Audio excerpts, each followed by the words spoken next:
Open your eyes. Look at me. Why won't you look at me? Where are your manners? If a stranger asks for help, is it right to ignore them? Is that how it is?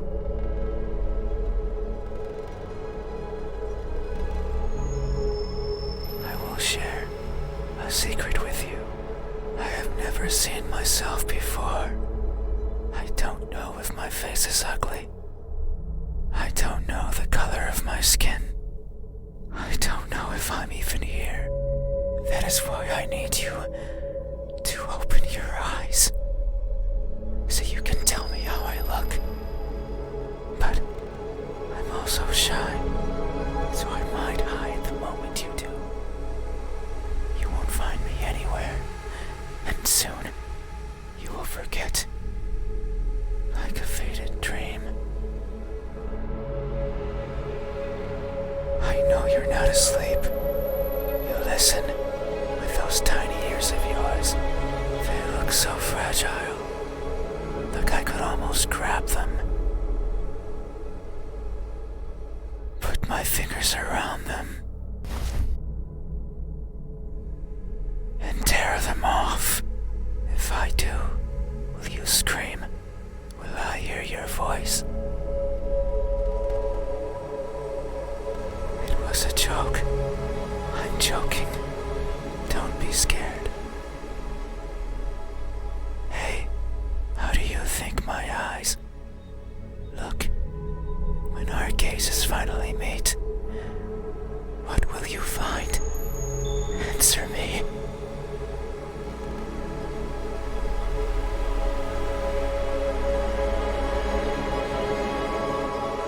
They look empty.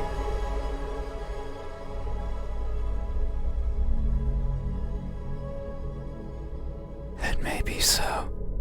The eyes are the window to the soul. That's what someone told me. They said that the soul was holy, bright, beautiful. Every person has one, both the good and the evil. But that person said I was the exception, that something like me couldn't possibly own something so holy, so bright, so beautiful. They looked inside of me, took a deep breath, and announced their conclusion with great fatigue. Their eyes that could see it all, couldn't find anything in there. I'm sure that if you were to cut me apart, not even blood would flow out, even if I felt it sometimes crawling through my veins. Maybe that's why I've never seen myself before, because I'm empty. But isn't that something to be grateful for? Because if I were to look and find nothing there, then surely I would feel disappointed. By not looking, I can ease myself of that pain. So maybe this is for the best. I can't remember who was the first to recite these words to me, nor the second, nor the third, nor the several others who came after. The only thing I remember is that they looked as empty as I did to them. Hey, have you ever felt so empty, so devoid of what makes everyone special, that you've embraced the void as your own? Have you? These eyes, are these my eyes? A good answer. Yet there is only one way to know the truth. Open your eyes, so you won't look at me. Even though your eyes are so pretty, I can't see them, but I can imagine them behind their veil of flesh, round like pearls and shiny like jewels. So pretty. It's fine. We still have time. The night is still and silent.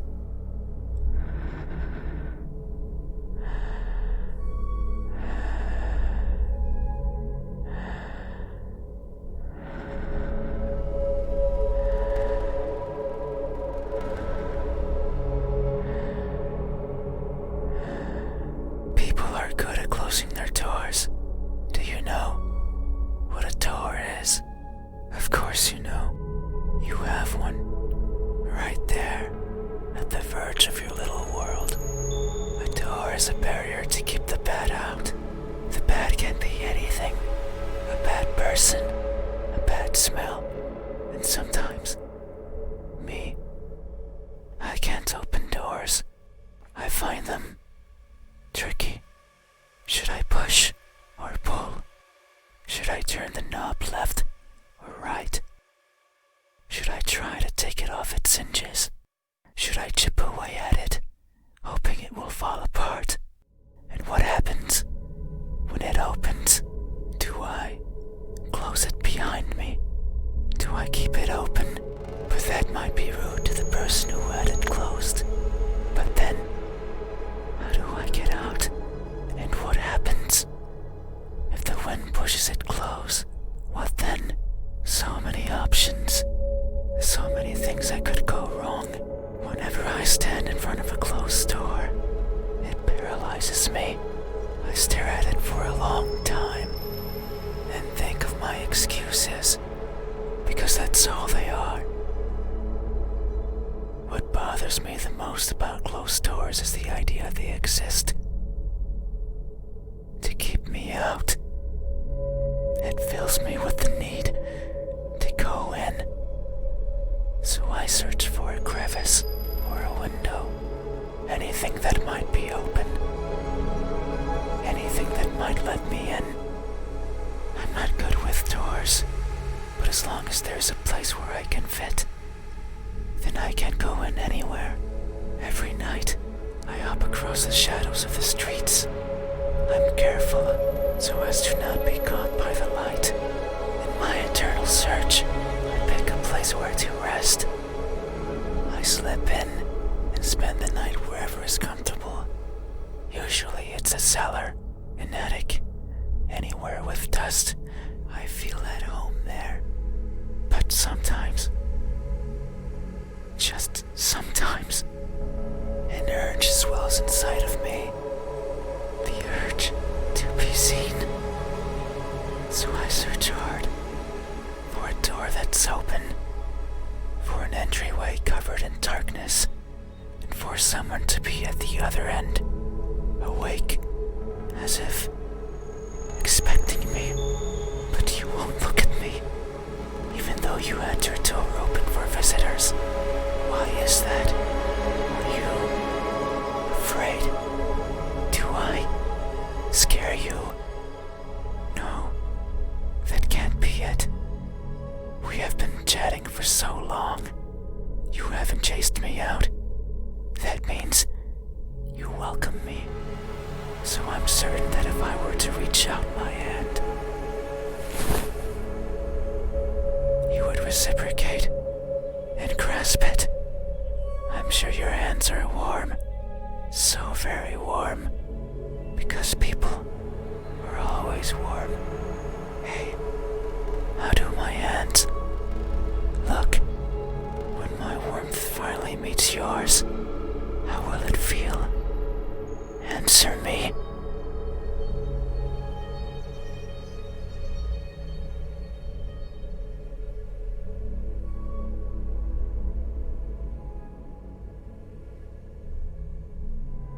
They look deceitful.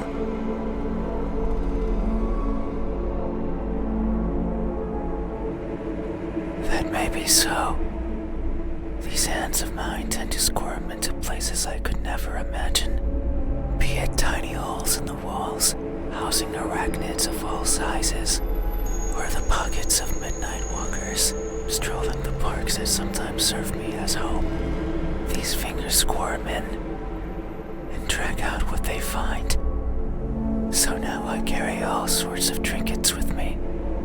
Keys, peeping gadgets, notes with love poems in them, the corpse of one or two insects, eventually eaten away by those who come take their place. I keep everything with me, regardless of their use. But sometimes I feel bad, because maybe it was something important. The person I took them from could be distraught, their happiness shattered, their lives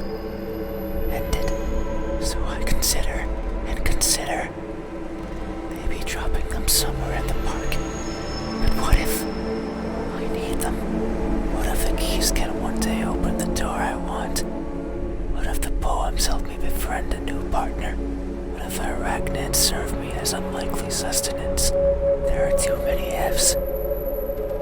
But I'm also too afraid to find out the truth. So I let them stay with me, slowly becoming a part of me, helping me grow. I've grown so much, I had to lower my head when entering your room.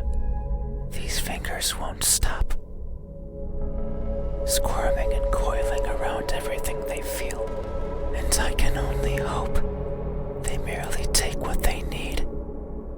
I would be saddened if my body grew too much, because I wouldn't get to enter rooms like yours anymore. Hey, have you ever attempted to help yourself grow by mercilessly taking away from someone else? Have you? These hands, are these my hands?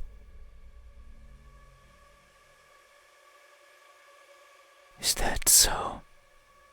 Then, how do my hands look when my warmth finally meets yours?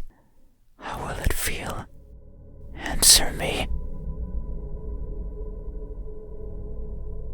They look tired.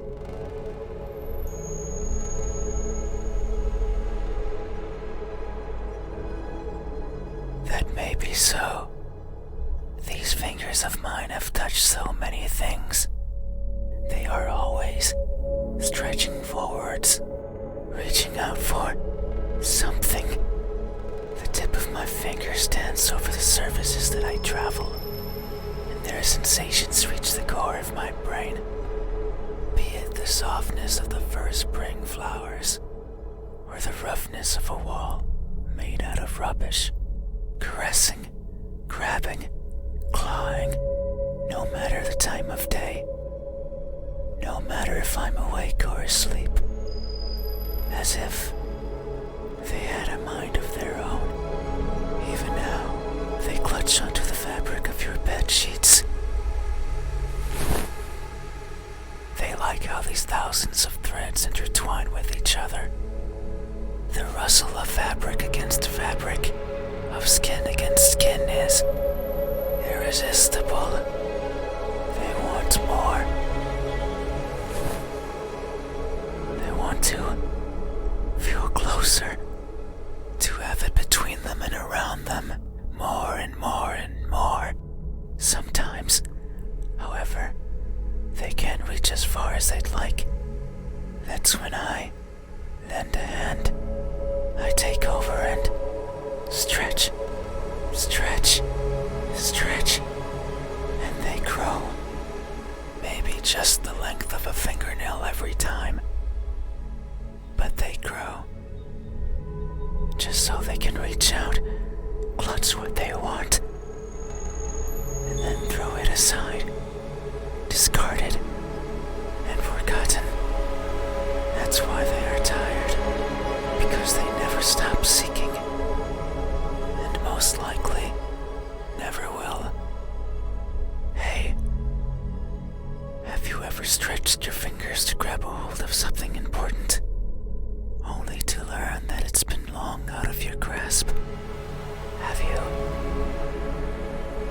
These hands, are these my hands? A good answer. Yet, there is only one way to know the truth. Open your eyes. So you won't look at me, even though my hands could be the same as yours. Think about it. Maybe you and I are similar. No, I know we are. I can feel it in my skin. Oh. Can you hear it? My skin is pulsating. It has been long since this happened. It's a sign of my innermost emotions flowing out. I wander the world, wanting to be seen. I'll I'll be satisfied as long as someone tells me how I look. But it's not like anyone will do. If it did, then it would be oh so easy. Since I could show myself to everyone at once, every living person in this land, and ask them all the same question, someone will answer. There's no but. It might not be the answer I wish for, since I don't want to be judged. I don't want to be perceived as something I'm not. It scares me. That is why, when someone is on the verge of looking at me, I shy away. I hide, fading into the dark. But you might be different. If it's you, it might be possible to stand still, if only for a second. That way you can help me, and we can both be fulfilled. Just thinking about it, it makes me feel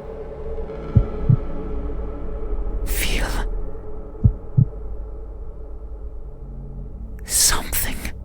I cannot describe it. I am not good with words. There was a person in my past who taught me to speak like a person. They were not good at it either. And thinking back on it, they certainly didn't enjoy it. To teach a wordless being how to talk must be a challenge. Yet, they did, simply because they could. It is weird to remember, because it makes me think of why I want to be seen, and I am not. Sure, I don't care much for my appearance. I don't want to be judged. But if that were it, I could easily stay out of sight. So why is it? Why do I want someone to recognize me so much? Maybe it's only because I can. Because everyone gets to be recognized. But me. But I will. Soon, once you open your eyes. There it is again. Just thinking about the moment you unveil your sight onto me, and you finally take those bed sheets off your body, and you inspect every crevice of mine, and you finally open those tight lips of yours to let me hear what I am, and to maybe even give me a name. It makes me feel, but I don't know what. Surely it would be evident if you were to look at my face. Hey, what does my expression look like when that veil of uncertainty finally disappears? What will we convey to each other? Answer me.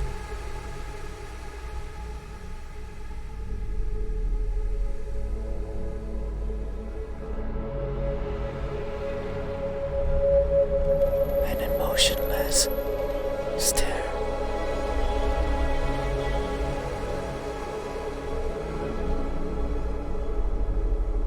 That may be so. Expressions are difficult.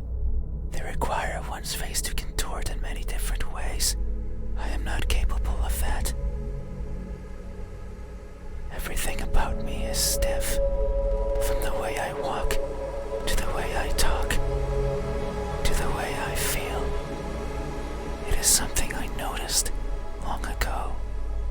I may hurt and I may grow, but I do not change. Not in the way other people do.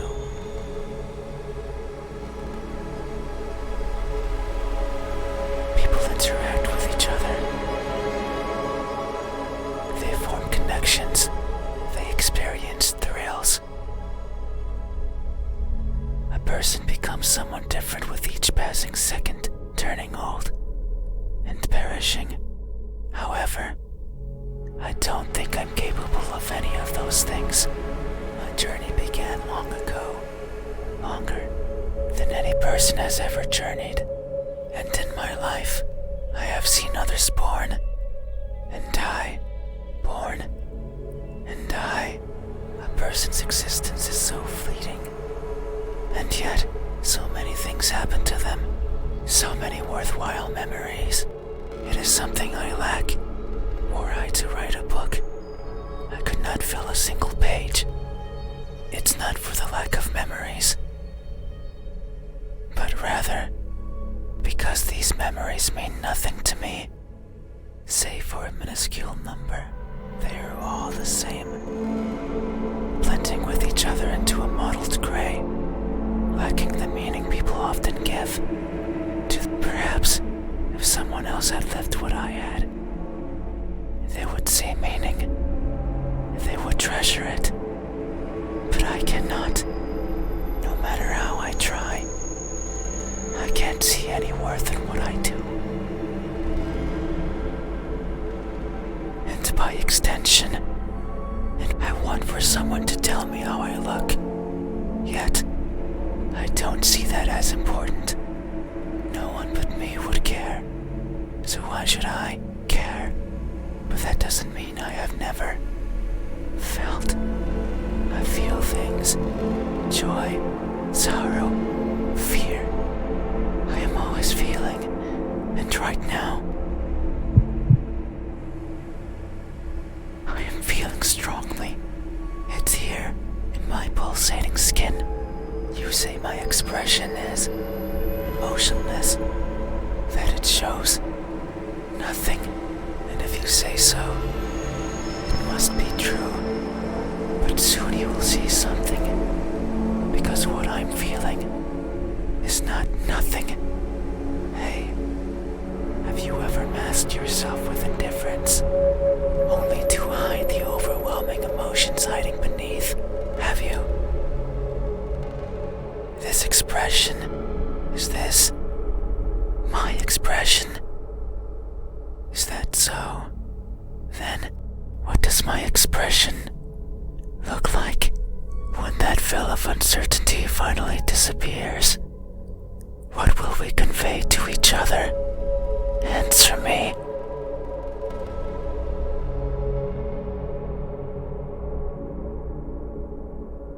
A cheerful smile.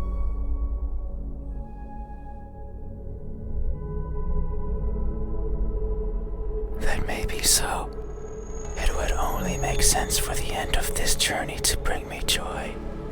It has been so long. I can no longer remember where it all began. But who's to say it had a beginning? Maybe the starting point is that faint memory, the earliest one I can recall. I was walking, and for some reason, it was daytime. I rarely travel during the daytime, only when the fear of being seen isn't there. So I must have believed that was the case. But it's strange, since the place I was walking through was a city, one full of people. I couldn't see them, but I knew they were there, hiding in the shadows, with their backs against the dirt, completely motionless, completely silent, living in wait of their deaths. And what's more, none dared to look at me. Did they even know I was there? Maybe they did not care. All I remember is feeling a certain kinship towards the hidden inhabitants of that settlement. They were like me, living in fear of what others might think. And who's to say I wasn't one of them?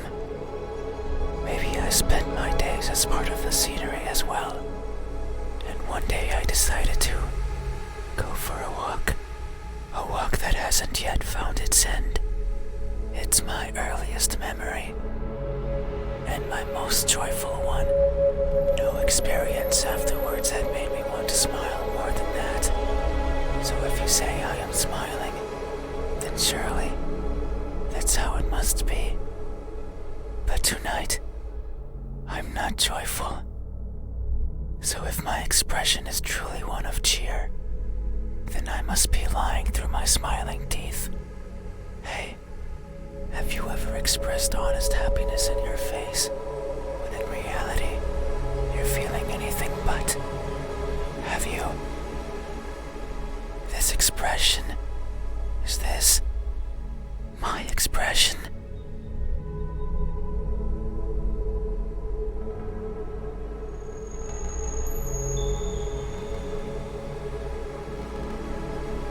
Is that so? Then, what does my expression look like when that veil of uncertainty finally disappears? What will we convey to each other? Answer me. A surprised grimace.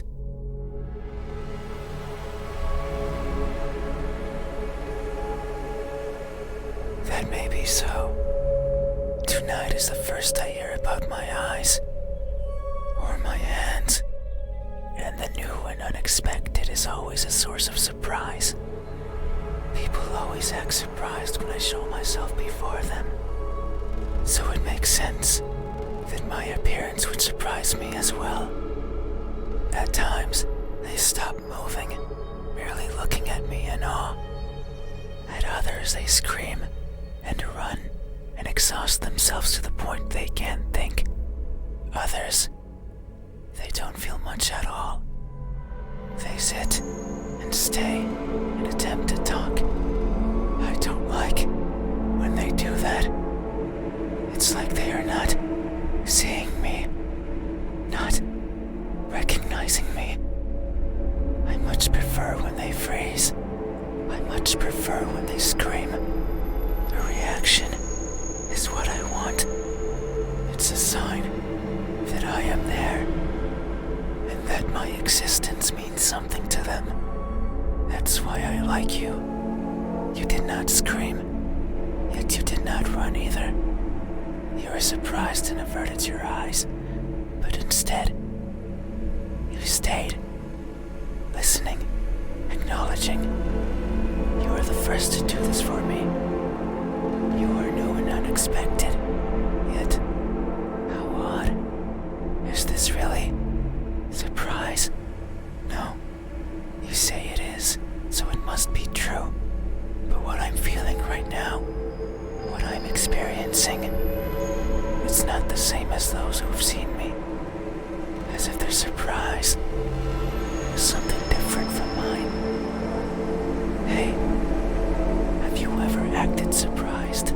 Not because you are, but because you believe that's how you must feel. Have you? This expression, is this my expression? I see. Thank you. You have truly helped me tonight. These are my eyes. These are my hands. And this is my expression. I consider these my most treasured features. And you have helped me picture them all. No one has done this for me. I feel a connection with you. One born out of honest gratitude. But there's one step left. You need to make sure of the truth. It is the only way to finally understand each other. So please, I beg of you, open your eyes.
right. These are my eyes. These are my hands. And this is my expression. I consider these my most treasured features, and you have helped me picture them all. No one has done this for me. I feel a connection with you, one born out of honest gratitude. But there's one step left. You need to make sure of the truth.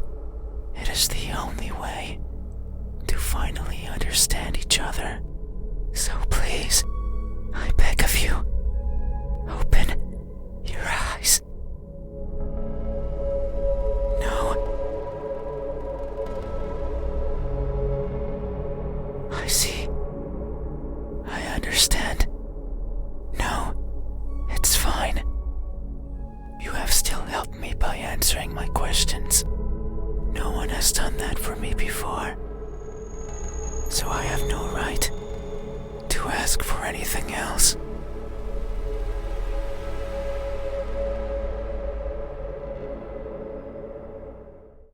No, that is a lie. Ever since I stepped into this room, you have refused to engage with me. Not even once.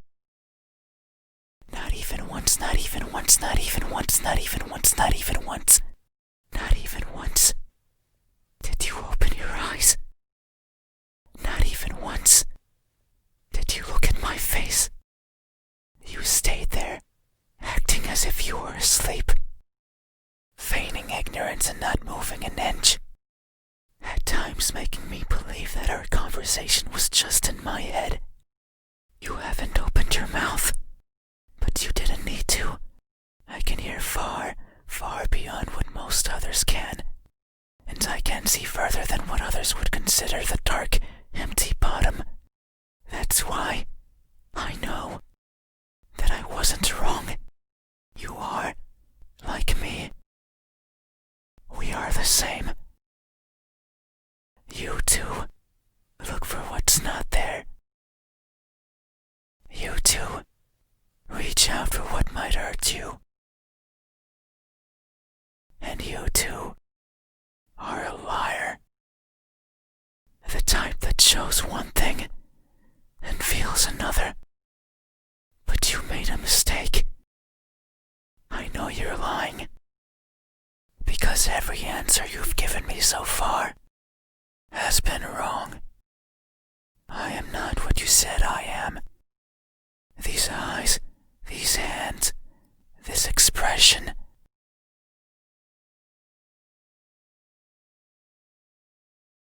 They aren't mine.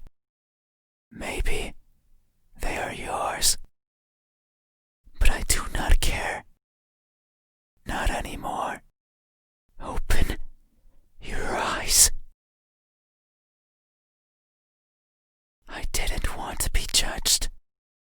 I didn't want to be perceived for something I'm not.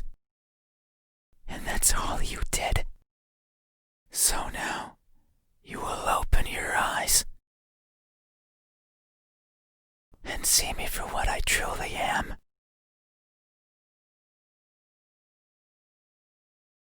You said so, remember? That in this room, you know how everything looks.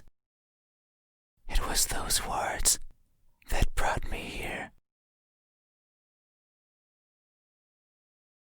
So you have to do right by that which you claimed.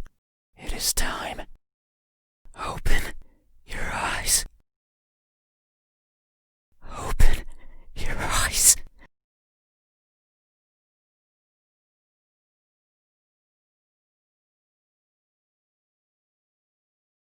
You had your chance.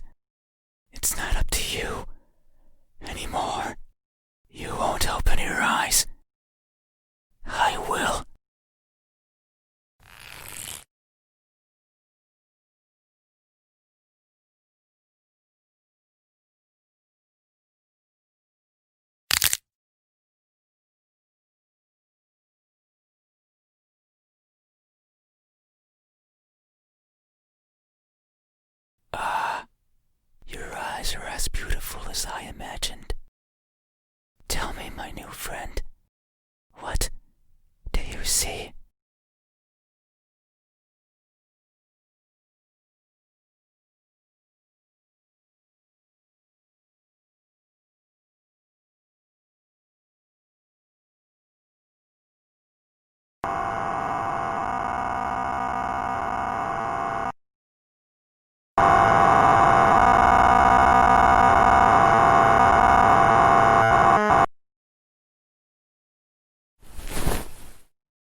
can't see anymore, right? You can't talk anymore, right? You can't think anymore, right? Then, this is farewell. Thank you for trying, friend. Even though you are a liar, I leave this piece of myself here with you. I must go. I must look for the right person. Someone who can tell me how I look. Someone who can explain to me why everyone looks like that when they do.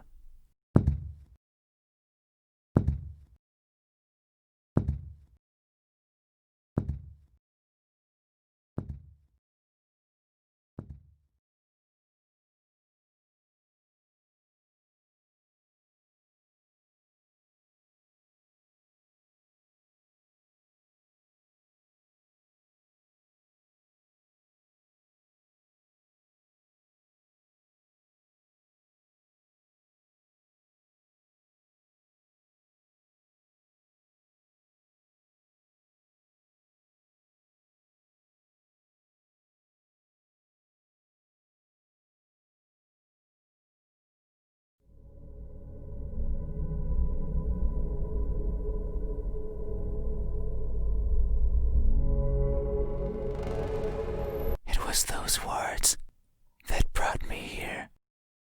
You have to hit it open. Open. You had your chance. It's not up to you.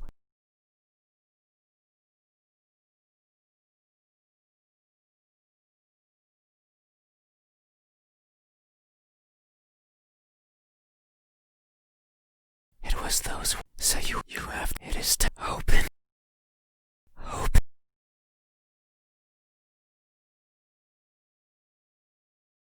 You had your chance. It was those. So you have to do. It is time. Open. Open.